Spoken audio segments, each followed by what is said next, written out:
la distancia. Jorge, quisiera empezar esta entrevista consultándote sobre este tema del coronavirus, pero con repercusión ya internacional. Hemos visto en las últimas horas ya un malestar frontal del gobierno norteamericano, de Donald Trump, que ha cuestionado a la Organización Mundial de la Salud, incluso amenazando que va a suspender los aportes que generalmente hace, aportes millonarios indudablemente, acusando a la Organización Mundial de la Salud. Por primera vez ya un gobierno se manifiesta sobre esto, porque la OMS, según Trump, habría prácticamente socapado al gobierno chino con la aparición, con el brote epidémico, del coronavirus, diciendo que la OMS ha reaccionado tarde y no ha alertado al mundo en el momento en que debería hacerlo. ¿Qué dices, Jorge? Que es un error garrafal y lapidario de parte del gobierno de Estados Unidos. Un momento como el de ahora requiere más que nunca, Nico, cooperación, coordinación entre los diferentes países. Y las agencias especializadas de salud, como la OMS a nivel de Naciones Unidas o la OPS que tenemos en la OEA, están cumpliendo una tarea de llevar mejores prácticas, sugerencias, recomendaciones de un país para otro. Estados Unidos tiene una disputa con China que tuvo una manifestación comercial desde el año pasado, se impusieron tarifas, se hizo bloqueo, se pusieron aranceles a la parte del comercio entre China y Estados Unidos, y parece que esa disputa se ha trasladado a este ámbito. Todo el mundo sabe que este virus empezó en Wuhan. La información sí tardó un poco, se pudo haber dado antes, pero llegó, y la OMS venía advirtiendo de esto. Yo recuerdo los primeros informes desde el año de enero. Yo recuerdo, Nico, que en febrero se armó una enorme controversia cuando en Barcelona, España, se canceló un evento fundamental para el mundo de la tecnología y los celulares, que es el Congreso Anual en Barcelona, donde las grandes empresas van y presentan sus nuevos modelos de celulares.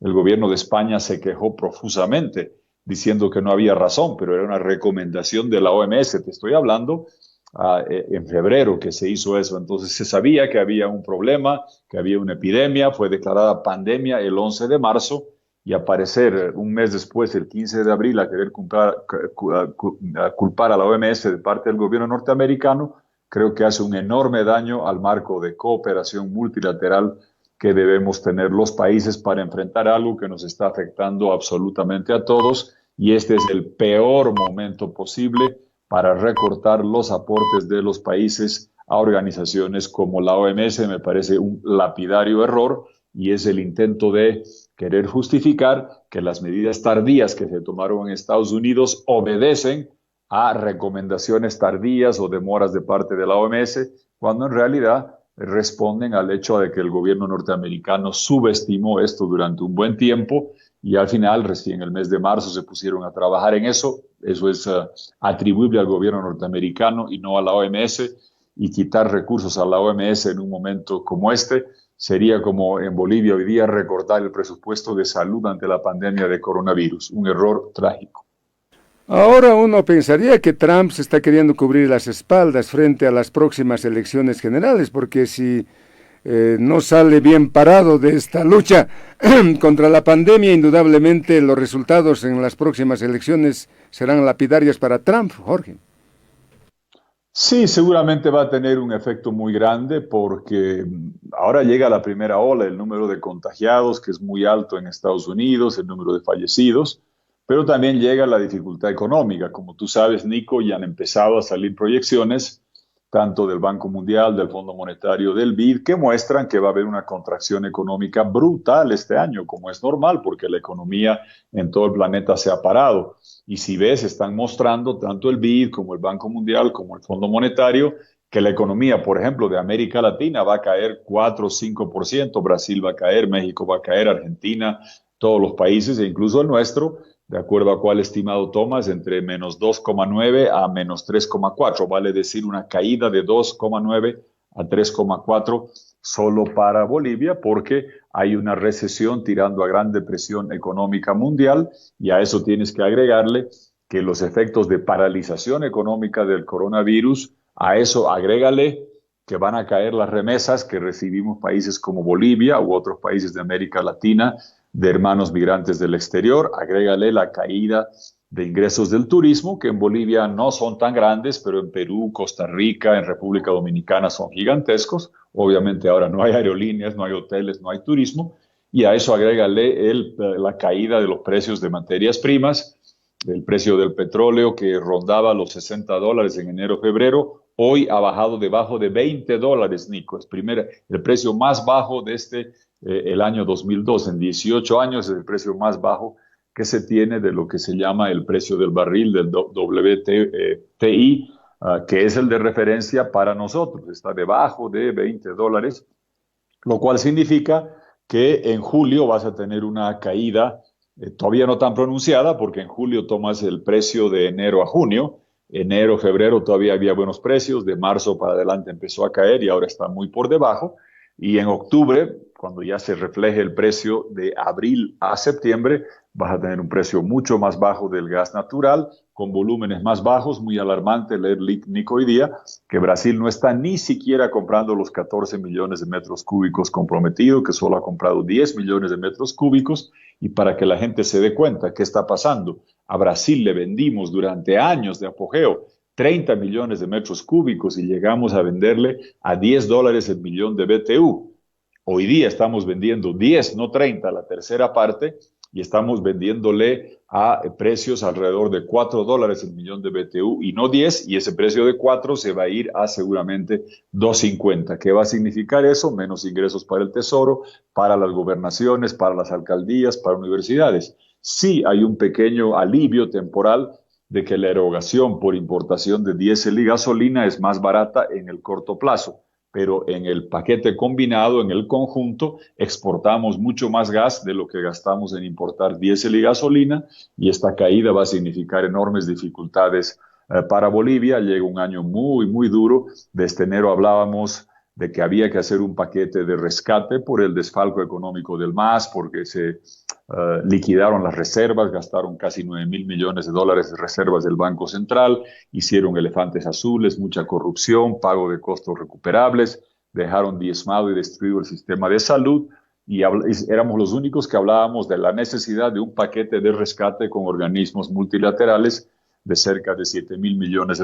Pues, Nico, nos quedamos cortos en el sentido de que pensábamos que esto iba a ser necesario antes de fin de año. Esto va a ser necesario ahora. Se están tomando medidas paliativas con bonos para ayudar a la gente que vive del día a día, alguna ayuda al sector empresarial, pero se va a requerir paquetes y programas estructurales, porque hay que entender, Nico, que sí, el gobierno puede decir deje de pagar impuestos, el gobierno puede erogar bonos, el gobierno puede ayudar a pagar facturas de luz y agua, se puede tomar medidas de que la gente no pague los créditos a los bancos, que son un alivio necesario que respaldamos y que hemos sugerido, pero a la larga significa que el Estado está cobrando menos impuestos, está teniendo más gastos, que la banca está captando menos recursos, y si no tienes un paquete de rescate, de salvataje muy, muy grande con el Fondo Monetario, Banco Mundial y BID, pues el Estado y los bancos van a quebrar, y al final la solución va a ser igual de grave que la enfermedad. Por eso hay que trabajar con dedicación para dar respuestas.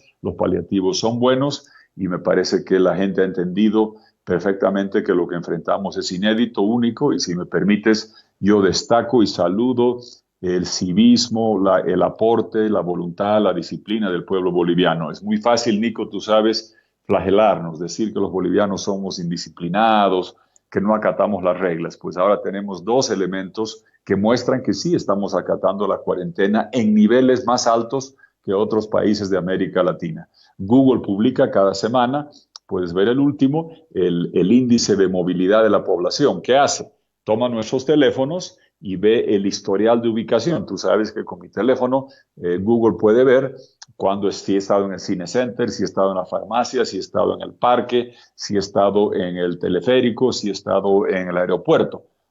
Y ha medido de que el nivel de reducción de los celulares y por ende de la gente en parques, en estaciones de transporte público, en farmacias, en comercios, en tiendas, se ha reducido 85-90%. ¿Qué quiere decir eso? que la gente no está saliendo y que está acatando, cumpliendo el estar en casa. Lo mismo, el informe del Banco Mundial que ha salido anteayer muestra las reducciones del dióxido de nitrógeno, que son las emisiones propias de la movilización de la gente, muestra el mapa de Sudamérica y muestra que las reducciones están por encima del 90% en Bolivia, mucho más altas las reducciones de estas emisiones en Bolivia que en otros países de América Latina. Dos indicadores que muestran que estamos cumpliendo con la cuarentena. Yo sé que hay excepciones, gente que ha sido arrestada, gente que ha violado, pero por unos cuantos no castiguemos a una población que con gran civismo, que con gran dedicación está cumpliendo la cuarentena y que por eso ahora mismo debemos demandar que el gobierno nacional, regional y local cumpla con fortalecer el sistema sanitario, traer más equipos de protección personal, guantes, máscaras, mandiles, más respiradores, más unidades de terapia intensiva, más exámenes y reactivos. Nico, es preocupante escuchar las cifras contradictorias que vienen de ex autoridades de salud o de autoridades de salud sobre el número de exámenes que se está haciendo, porque es un consuelo que para mí no sirve el decir que el número de contagios es bajo comparado con otros países, cuando en otros países el número de tests por millón de habitantes es mucho más alto que el nuestro. Hay que usar esta cuarentena, que la estamos respetando con estos indicadores del Banco Mundial y de Google que te estoy mostrando. ¿Para qué? Para incrementar radicalmente, incrementar notablemente los exámenes con los reactivos, con los laboratorios, porque si yo no hago ningún examen, me puedo quedar con el consuelo de que no hay contagios porque no estoy haciendo exámenes. Si hago pocos, me puedo quedar con el consuelo de que hay pocos contagios. No, lo que resulta es que hay muy pocos test y hay que incrementar los test en esta época de cuarentena y fortalecer las unidades de terapia intensiva, no solo en el sistema de seguridad social, del sector público, sector privado, sino con hoteles, con ferias, con camas de campaña, con ventiladores, con instalaciones temporales adicionales, como se está haciendo en otro país,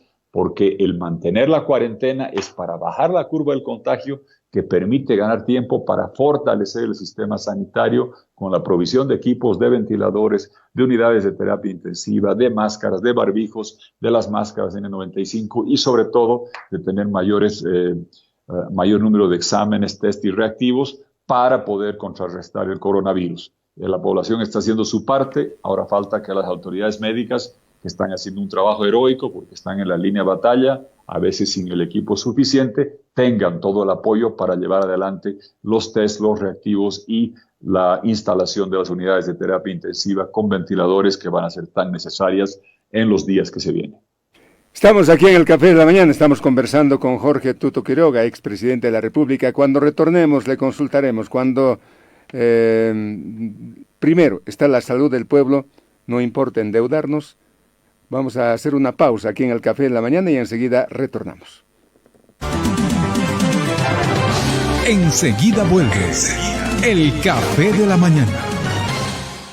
Fútbol y más fútbol para papá, porque merece lo mejor. Del 9 de marzo al 3 de mayo del 2020. La tarifa de instalación a tan solo 16 bolivianos. Y la tarifa de reinstalación a 1 boliviano. Disfruta de los mejores eventos deportivos por las señales de Cotel TV. Suscríbete y sé parte de esta familia. Llámanos al teléfono gratuito 816-1000. Esta empresa está regulada y fiscalizada por la ATT.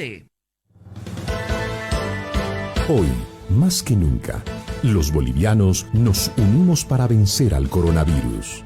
Depende de nosotros. Quédate en casa. Asbora, Asociación Boliviana de Radiodifusoras. Si atiendes a personas con discapacidad, limpia frecuentemente los lugares donde se encuentra y todos los instrumentos que usa. Bastones, sillas de rueda, andadores, burritos, audífonos, lentes, equipos tecnológicos. Lávate las manos antes y después de atenderlos, antes y después de los alimentos. Evita tocarles el rostro, cámbiales de ropa todos los días, ayúdales a que se laven las manos con cierta frecuencia y manténlos hidratados. Proporciónales información adecuada sobre el coronavirus y las maneras de prevenir de manera tranquila y sin sobresaltos. Fortalece la comunicación con la familia y genera una rutina de actividades diarias. Todos nos necesitamos. Todos nos apoyamos. Es un mensaje del Ministerio de Justicia y Transparencia y la Red Intervo, con el apoyo de CBM, Christopher Blind Mission. Ministerio de Comunicación.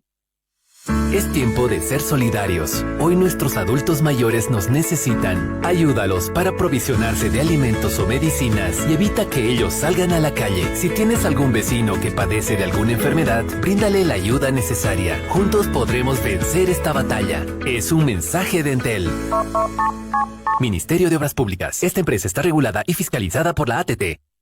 Si vamos a contagiarnos de algo, que sea de amor, esperanza y fe. Este es un mensaje de Fides. Esta empresa está regulada y fiscalizada por la Autoridad de Regulación y Fiscalización de Telecomunicaciones y Transportes, ATT.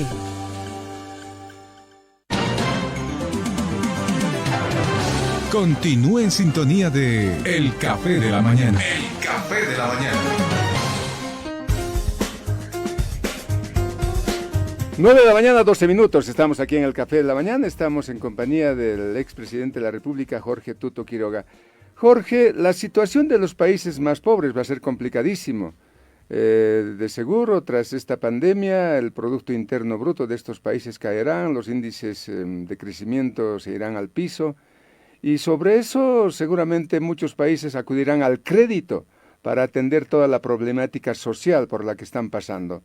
¿Cómo va a ser la recuperación económica de estos países que se van a endeudar y que además están gastando muchísima plata, inyectándole mucha plata al tema social? A ver, Nico, va a ser dura el que pretenda decirte de que hay una forma mágica de que curemos a todo el mundo, que aplanemos el coronavirus, que nos salvemos de la enfermedad y que la economía siga en bonanza. Te está mintiendo. Claramente llegan las épocas más duras para la economía mundial y para la de Bolivia, y la de Bolivia en particular porque viene después de 5 años de desfalco masivo, donde se ha gastado 50.000 millones de dólares que ingresaron por el gas, producto de los ductos, los proyectos que le dejamos al MAS y los precios altos, y resulta que le entregaron costos recuperables a las empresas petroleras por 10.000 millones de dólares, gastaron más de 7.000 millones de dólares en hacer fábrica de miel, papel, camélidos, quipus, computadoras, ureas, polietilenos en el lugar equivocado, gastaron más de 8.000 millones de dólares en corrupción adjudicando sin licitación y el gasto corriente fue brutal, el incremento de 2.600 millones de dólares que gastaba el Estado el año 2005 subió a 13.000 millones de dólares, viajes, viáticos y la vida faraónica de palacios, jets que vimos todo el tiempo. Con ese dinero de 50.000 millones de dólares se pudo haber financiado un seguro universal de 100 años de la más alta calidad para todos los bolivianos, en lugar de estos aeropuertos, de canchitas, de gastos, de corrupción que se hizo. Hoy pagamos las consecuencias. Pero aquí estamos. Ahora hay que priorizar primero lo primero. Primero hay que salvar vidas y ayudar a la sobrevivencia de la gente. Después veremos la parte económica. Salvar vidas significa obviamente lo que se está haciendo, la cuarentena, cerrar fronteras, respaldo, pedí, yo en marzo empecé a reclamar a principios hacer cuarentena total, por eso la respaldo, y cerrar fronteras, sí entendiendo que cerrar fronteras no significa dejar confinados a los extranjeros dentro del territorio nacional, se hicieron vuelos solidarios para sacarlos, y que tampoco signifique dejar expatriados a los bolivianos que están fuera. Hay que dar las facilidades para que retornen con todos los cuidados de bioseguridad, pero respaldamos esas medidas. Ahora bien, aplanar la curva de contagio y la cuarentena tiene el efecto de aplanar la economía y hacer daño a la economía. Nico, la gente que vive en restaurantes, en aerolíneas, en flotas, en cafés, en los negocios que dependen de movilidad y de aglomeración, hoy están sin negocio. Y excepto los sectores de comida y farmacia, todos los sectores están parados. Y los que más están sufriendo son los que viven día a día, el albañil, el carpintero, el transportista, el taxista. Y esa es la gente que requiere la ayuda. Por eso, desde el principio, manifestamos nuestra observación y reparo. Venimos haciendo sesiones de Facebook Live 3 veces por semana y fui muy claro en decir que no me parecía correcto que el Estado venga a comprar comida, donde hay mucha corrupción, a preparar las canastitas y repartirlas, donde hay mucha manipulación, sino también corrupción, que mejor era entregar dinero. Y se empezó a hacer eso y creo que en eso se está avanzando. Veamos esa parte primero, Nico. No sé si vas a poder leer acá, he hecho un cuadrito rudimentario. Esta es la pirámide etaria. Inicialmente... Perdón, Nico. Inicialmente se anunció, Perdón, estaba poniendo el cuadro. Inicialmente se anunció... Tranquilo, dale. Está muy bien, ahora sí. Todos somos productores y camarógrafos hoy día. Solo que el cable se me jaló. Muy bien, te decía, se dio primero a la gente que cobraba el bono de Juana Zurduy, a las madres de los niños menores, se les dio la parte de la canasta. A los que estaban en primaria, de 6 a 11 años, a los padres se les dio el bono familia. Encima de 65 años, a los de la renta dignidad, se les dio la canasta. Muy bien, si ves eso, verás que se está ayudando a los niños, a los de primaria y a la gente mayor. Pero la pregunta surgía y discutíamos esto, ¿qué pasa con todo el resto de la gente? Pues con el tiempo esto fue creciendo y se dio ya dos cosas más. Se dio primero una ayuda de los 0 a los 18 años. Hoy están incluidos todos los estudiantes que reclamábamos eso, de primaria, de secundaria, de prekinder, de kinder, con capacidades diferentes, de formación técnica. Todos los padres reciben ese bono familia. Los de la Juana Zurduy reciben la canasta, pero digamos que de esa forma, de 0 a 18 años, todos los bolivianos, en colegio fiscal o no, con capacidades diferentes o no, en formación técnica o en colegios, sus familias están recibiendo o la canasta de 400 bolivianos o el bono familia de 500. Pues hasta los 18 años cubrías bien. ¿Qué pasaba entonces para adelante? Para adelante tenía solamente cubierta la gente de la renta dignidad, el resto tienen pago de una AFP o del sistema de reparto. Pero ¿qué pasaba? Y reclamábamos eso con toda la gente de 18 a 65 años que por la ruleta aleatoria etaria no tenían hijos en primaria, no tenían gente mayor de 65 años. Yo recibía muchas quejas en el Facebook Live. Decía, tengo 3 hijos en secundaria y no recibo nada. Pues bien, ahora ya reciben.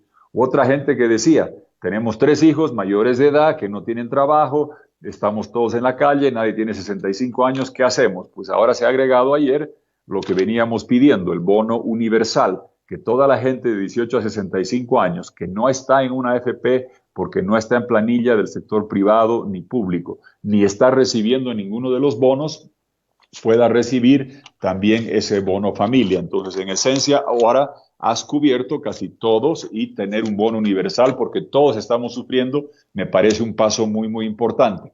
Hay trabajo por hacer, Nico, en esta misma visión en las empresas. Aquí hemos visto la parte de la gente que tiene que pagar alquiler, que tiene que pagar luz, agua, gas, teléfono, que tiene que comprar comida. Se ha dado alivios y facilidades para pagarle a la gente del sector informal parte de la factura de luz, de agua, de teléfono, y se le ha dado estos ingresos con el bono de familia y con el bono de canasta. Perdón, ¿se me está viendo bien, Nico? Sí. Ya, muy bien. ¿Qué pasa, Jorge, qué pasa en esas dos determinaciones que asume ayer la presidenta Yanine Áñez, el apoyo, digamos, a la microempresa, a la pequeña empresa, para poder salir de esta pandemia, de esta situación difícil? Y además, ese anuncio de crear un crédito para pagar los sueldos a los trabajadores en estas pequeñas empresas que pasan en una coyuntura complicada. Esa es la segunda parte y después dejamos para la tercera parte la final de créditos, que tocabas algo muy pertinente. Mira, el sector empresarial, veámoslo igual que una persona. Una persona tiene que pagar luz, agua, teléfono, no tiene ingresos, se está dando esta ayuda. Veamos lo mismo para la gente del sector empresarial. El sector empresarial tiene que pagar planilla, tiene que pagar IVA, tiene que pagar el impuesto a transacciones, el impuesto a utilidades, el impuesto al ITF, los servicios, tiene que pagar absolutamente todo. Y sabemos que hay empresas que en esencia van a estar paradas 2 o 3 meses sin poder tener ventas. Por eso nos parece importante dar inyección de liquidez para, por ejemplo, una medida correcta, en la dirección correcta, dar créditos para que puedan pagar la planilla con 6 meses de gracia, pagaderos en 18 meses, y me parece que el costo de la planilla, mientras dure la pandemia, debería ser crédito fiscal para que sea deducible para la gente que está haciendo estos pagos. Lo mismo hay que dar los alivios para los pagos en la banca, porque no están produciendo nada, y dar 3 meses donde no se pague ni capital ni intereses a que no entre en mora, que no sea materia de cobros adicionales y, ojo, que no afecte la calificación de riesgo, Nico, porque si tú o una empresa dejas de pagar 3 meses al banco, te ponen en la central de riesgos y nunca más te puedes prestar. Hay que entender que son circunstancias extraordinarias y hay que dar ayuda a estos sectores empresariales. Se ha empezado a hacer algo, no es suficiente, hay que ir mucho más allá. Y en particular hay que hacer un módulo especial para los sectores que dependen de la aglomeración de la clientela y de la movilidad de la clientela. ¿De quién estoy hablando ahí? De los hoteles, de los cafés, de los restaurantes, de las aerolíneas, de las flotas. Porque si tú no te aglomeras en una flota, no puedes ir de La Paz a Cochabamba. Pero si te aglomeras hoy día, estás contagiando. Por eso se tiene que tener el cuidado de respetar la parte del coronavirus. Ahí vas a requerir programas especiales de refinanciamiento de más largo plazo y dando inyecciones y créditos de capital de trabajo equivalentes a 2 años de ventas para los sectores de la gastronomía, hotelería, transporte, flotas, taxis, minibuses, para poder darles ese salvataje. Incluso en eso hemos propuesto, Nico, algo que me parece importante. Todas las alícuotas impositivas, hay que entender lo siguiente. Vas a tener, todo indica que es así, 3 meses perdidos sin ventas. Imagínate una empresa que tiene 12 meses de planilla, de pagos de luz, de pago de agua, de pago de impuestos, 12 meses al año tiene que pagar y erogar, y solo tiene 9 meses de ingresos. Por eso, a dar que las alícuotas impositivas sean 3/4 partes, sean 9/12, 3/4 partes, porque solo han tenido 9 meses de ingreso. Pues, ¿qué significa eso? Que el IVA a cobrar el año 2020, en lugar de ser 13, que sea solamente 3/4 partes, que sea 9,75 en vez de 13. Hacer lo mismo en el impuesto a transacciones, en vez de 3%, 3/4 partes, que sea 2,25, y así sucesivamente con otra clase de impuestos, porque la realidad es que el 2020 va a ser sui generis, en que todos vamos a tener, la gente que trabaja, si estás en planilla o estás en AFP, tendrás tus sueldos, pero el sector informal va a tener 12 meses de gastos y solo 9 meses de ingresos, por eso hay que paliar con los bonos, ayudarla a pagar la factura de luz, agua, gas, teléfono.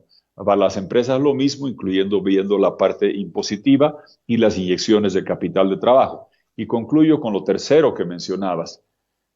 Si el Estado dice, pague menos impuestos, le voy a pagar los bonos, no tiene que hacer los pagos hasta después de julio de diferentes obligaciones que tiene. El banco no va a cobrar 3 meses, el sistema financiero, y va a tener usted un perdón, un alivio. Pues todo eso significa que el Estado y la banca están dejando de captar ingresos y están haciendo mayores erogaciones. ¿Cómo se sostiene eso? Repito la importancia de algo que vengo clamando desde enero, un programa de rescate financiero y económico que era necesario para compensar y paliar el enorme desfalco económico del MAS y que ahora es más necesario y con más antelación necesario para combatir el desfalco económico del MAS, que se farreó $50,000 millones y dejó la economía diezmada, así también como combatir los efectos del coronavirus. Hemos hecho sesiones de Facebook Live con expertos como el director de Harvard, Ricardo Hausman, con el compatriota Enrique García, que muestran que ya hay muchos países que están yendo a pedir recursos a donde está la plata. ¿Y dónde está la plata? En el Fondo Monetario, que tiene $1 millón de millones. Un 1 con 12 ceros, Nico. El Banco Mundial tiene $160,000 millones, el BID otro tanto. ¿Qué debemos hacer? Hacer el programa, el pedido de rescate para con esos recursos ayudar al Estado a que pueda solventar estos programas. De lo contrario, si el Estado dice no pague impuestos, te pago los bonos, el Estado a la larga termina quebrado. Si el sistema financiero te dice no pagues 3 meses, te voy a dar créditos con 6 meses de gracia, te voy a condonar deudas, el sistema financiero se pone en riesgo y el sistema financiero es el ahorro de los bolivianos y hay que tenerlo sólido y solvente. Por eso es necesario traer la inyección externa y hay decenas de países que están yendo a hacer esos pedidos. Yo hablaba de esto desde enero, hoy es más urgente que nunca el hacer un programa de rescate económico del orden de los $7,000 millones, basado principalmente en el Fondo Monetario, Banco Mundial, BID, otros países que puedan ayudar de forma bilateral y acceder a mercados bursátiles, porque tienes toda la razón cuando manifiestas la preocupación de que si el Estado y la banca condonan intereses, condonan pagos de capital, condonan pagos de luz, de agua, inyectan bonos, al final, ¿de dónde va a salir la plata para rescatar esto? Y una última anotación, Nico, todo el mundo conoce que el MAS los últimos 5 años, para sostener el ritmo de vida que tuvo durante 14 años, el MAS llegó a tener 5 veces los ingresos fiscales el 2014 que lo que tenía al inicio. El problema es que gastaba 6 veces más. Y cuando empezó a caer el precio del petróleo, empezó a caer el precio del gas, empezó a caer el precio de minerales, ¿cómo sostuvo ese dispendioso y faraónico estilo de vida? Quemando reservas internacionales, que de encima de 15,000 millones de dólares hoy están por debajo de los 6,000. Ante la coyuntura del coronavirus, erogaciones de bonos, pérdida de ingresos tributarios, sistema financiero que tiene que hacer con donaciones, vamos a poner en peligro un sistema que ya de por sí estaba frágil, y la única forma de garantizar la estabilidad cambiaria y evitar sobresaltos cambiarios de devaluaciones es con la inyección de recursos externos, con un balde grande de dólares que le den estabilidad cambiaria y que permitan sostener el financiamiento de estos programas. Desde enero venimos hablando de eso y yo veo que ahora otra gente está empezando a hablar de eso. Bienvenidos. Desde enero, que la propuesta tú la conoces, es Corazón Verde Digital, hacer de Bolivia un país digital donde todos los servicios nacionales, regionales, locales, de derechos reales, de registros, de certificados se hagan como estamos haciendo en el celular. Por eso la propuesta se llamaba Corazón Verde Digital. He escuchado ahora a otros que han empezado a hablar de eso. Bienvenidos. Se han dado cuenta de que es una realidad y el coronavirus te está mostrando que el mundo va a cambiar radicalmente, Nico. Va a haber una tendencia al teletrabajo, a la utilización de servicios digitales, a ordenar productos a través de los teléfonos celulares y a demandar que los gobiernos nos provean los servicios a través de los teléfonos celulares. En otras partes del mundo han podido responder con mayor celeridad porque tenían más profundizado el modelo de gobiernos digitales. Yo conozco bien lo que han hecho en Estonia, lo que han hecho en otros países. Por eso una de las bases de nuestra propuesta era hacer de Bolivia la capital de las baterías de litio, centros de datos y un país digital. Celebro que otros estén ahora también entendiendo la importancia de eso, pero nosotros tenemos una propuesta muy bien elaborada en ese sentido y claramente a la propuesta que hemos hecho de hacer de Bolivia el corazón verde integrador, capital de baterías de litio, que van a ser más importantes que nunca antes, hacer de Bolivia digital, hacer el programa de rescate, vamos a tener que hacer eso con mayor celeridad, porque en enero, febrero, se pensaba que este año íbamos a crecer 3% y a fin de año podíamos requerir el programa de salvataje económico. Pues ahora no vamos a crecer 3%, vamos a caer 3 o 4% y la necesidad de los programas que estábamos indicando es más urgente que nunca y se la requiere con más prontitud y con mayor velocidad de lo que estábamos avisorando. Estamos en el Café de la Mañana, vamos a hacer otra pausa. Cuando retornemos, ya casi en el final de esta entrevista, le vamos a preguntar a Jorge Tuto Quiroga. Los acontecimientos en el mundo tienen un presente, un futuro y un pasado. En el tema de salud, netamente, nos hemos estado preocupando bastante el tema social frente al coronavirus. ¿Cómo vamos a enfrentar al coronavirus después de la cuarentena? Eso cuando retornemos. Hacemos una pausa en el Café de la Mañana.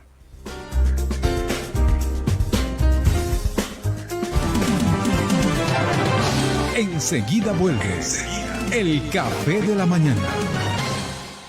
En su retorno a la patria, nuestros compatriotas son atendidos con todas las comodidades posibles. El campamento Tata Santiago, en Pisiga, tiene su propio generador de luz eléctrica. Se instalaron más baños portátiles y se ampliaron las baterías de duchas. Las carpas cuentan con camas y catres y se instalaron televisores pensando en la recreación de niños, jóvenes y adultos. Organismos internacionales entregan alimentos, enseres de cocina y administran el campamento. Autoridades locales coadyuvan para que no falte nada a nuestros compatriotas. En cuarentena nos cuidamos, sin violencia.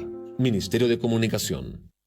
Sabemos que el mundo ha cambiado y que ya nada será lo mismo, pero esto no se detiene y seguirá avanzando como nosotros, como tú, como todos los bolivianos. Por eso, aunque estemos distanciados, debemos estar más unidos que nunca para salir de esta juntos.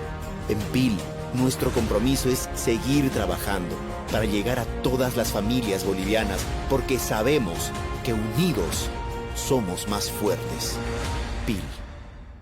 A mí me gusta crocante, sabroso, bien servido. No dejar pollos Copacabana, el gran placer de disfrutar. Pollos Copacabana, como te gusta a ti. Pollo Copacabana. Como te gusta a ti. Continúe en sintonía de El Café de la Mañana. El Café de la Mañana.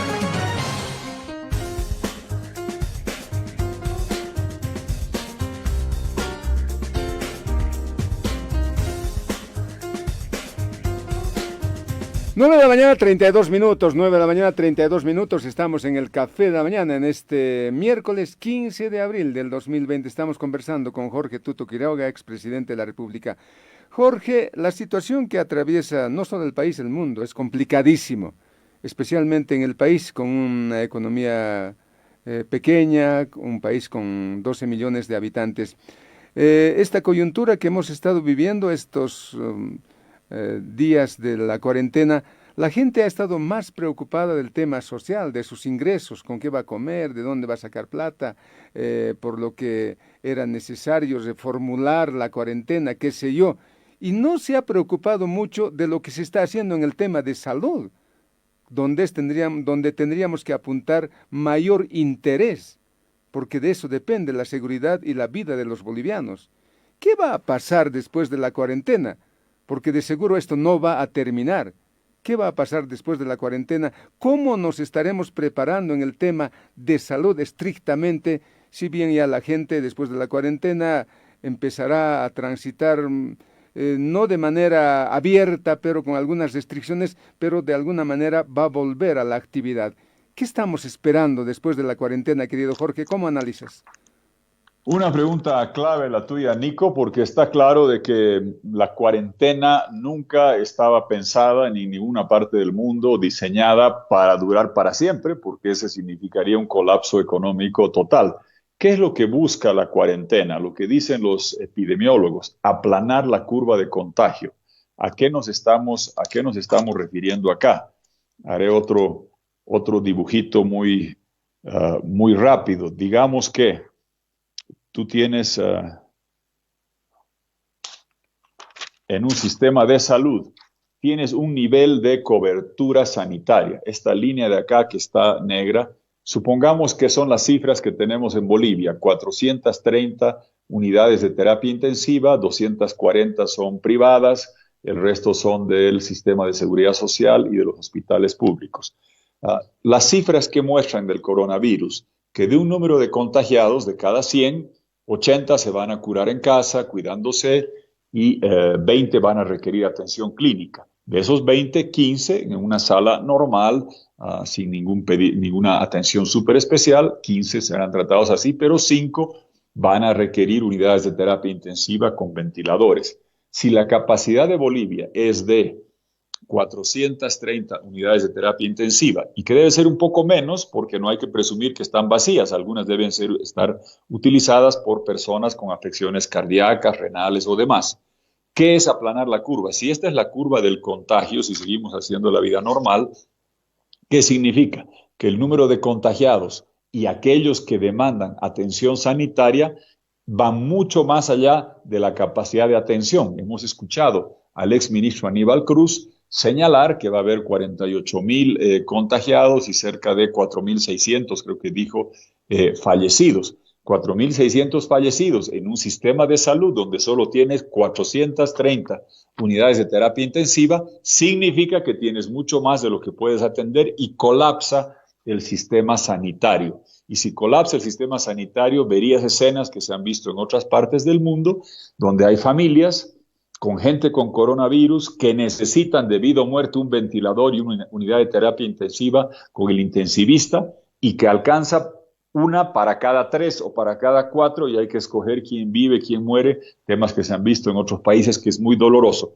Por eso, ¿qué busca la cuarentena? Aplanar esta curva de contagio, que en lugar de que la curva vea así tan pronunciada y tan alta y que rebase nuestra capacidad de curar a la gente, que, porque nos quedamos en casa, no propagamos, baje el nivel de contagios a fin de que el número de personas que tengas que atender nunca esté por encima del nivel del sistema sanitario. Dicho eso, la cuarentena, ¿qué debe entonces tener como condición básica? Primero, mejorar la capacidad de atención sanitaria de emergencia.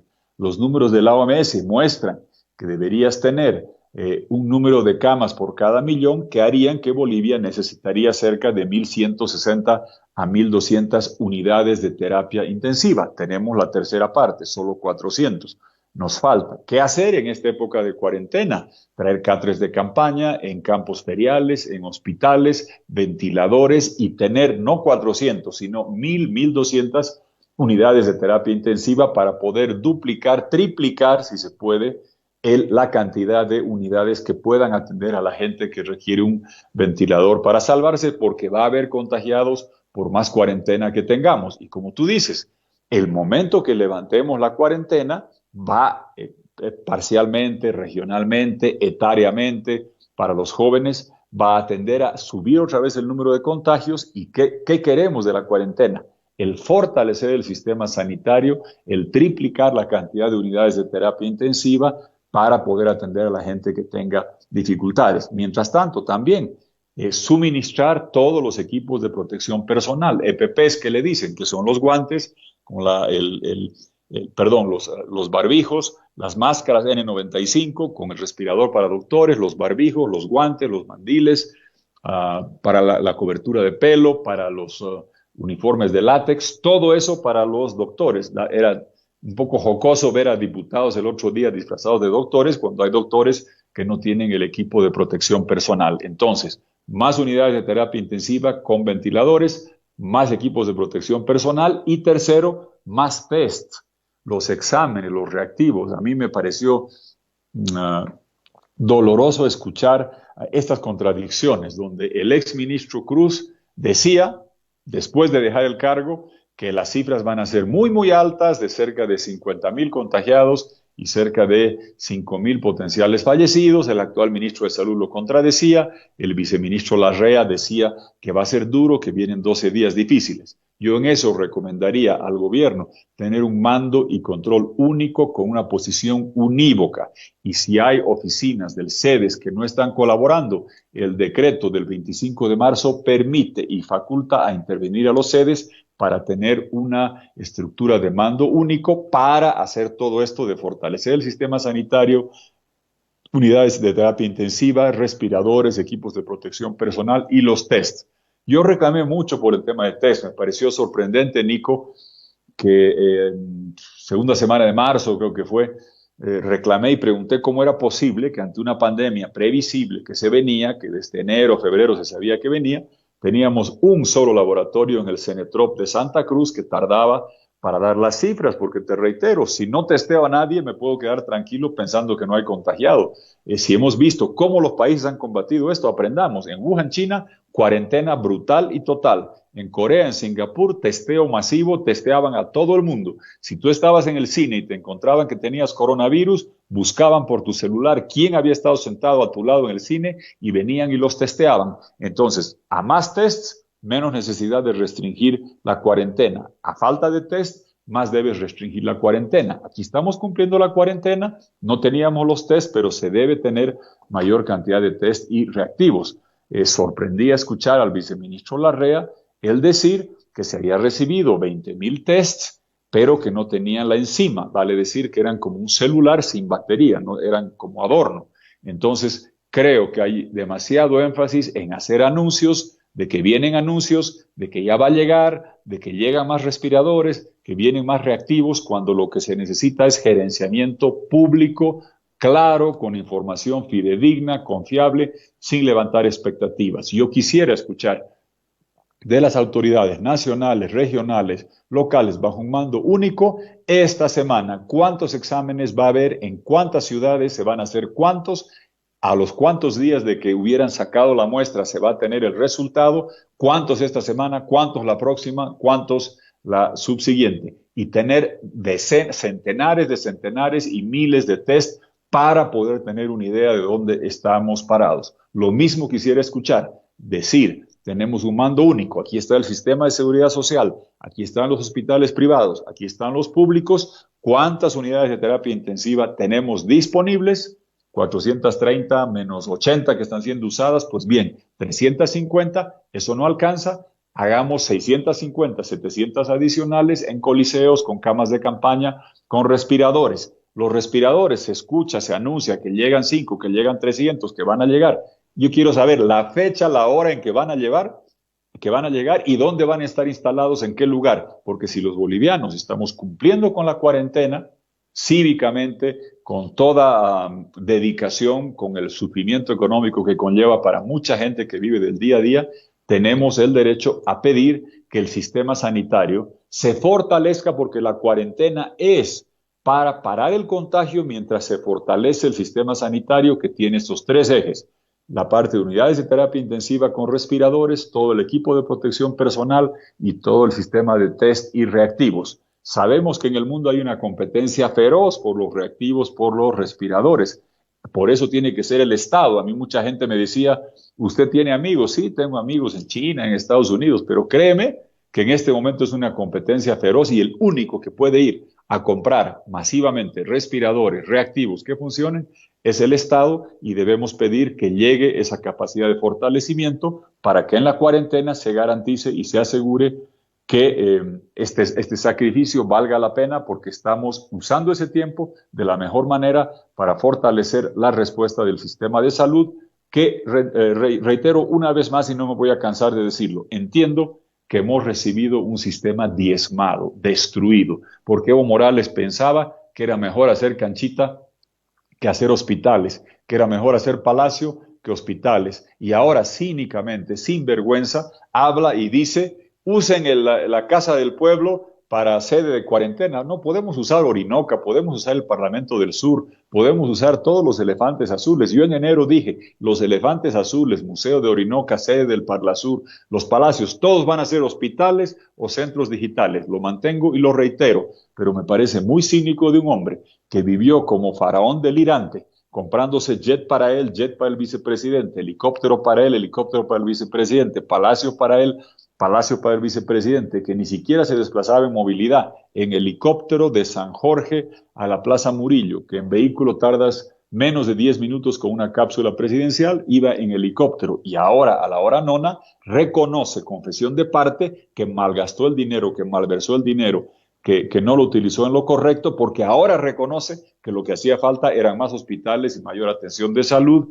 Triste que reconozca a la hora nona, después de 14 años de despilfarro. Ese es el sistema que hemos heredado, pero entendiendo eso, sí hay que reaccionar, sabiendo que no tenemos el sistema de salud que hubiésemos podido tener si esos recursos de la bonanza del gas lo usábamos para hacer un seguro universal de salud de primer nivel. Pues con esas limitaciones de ese legado nefasto del MAS, tenemos que trabajar para estos elementos que te he señalado, fortalecer la capacidad de respuesta sanitaria a través de incrementar las unidades de terapia intensiva, saber dónde están, quién están, qué ventiladores tienen, los reactivos, los test, dónde están los laboratorios, cuánto tiempo tarda en hacerse, de dónde están llegando, y hacer test masivos, y junto con eso el asegurar que nuestros héroes de blanco, que la gente que está de mandil tenga todo el equipo de protección para que no caigan contagiados aquellos que están buscando salvar la vida de los bolivianos que ya están contagiados.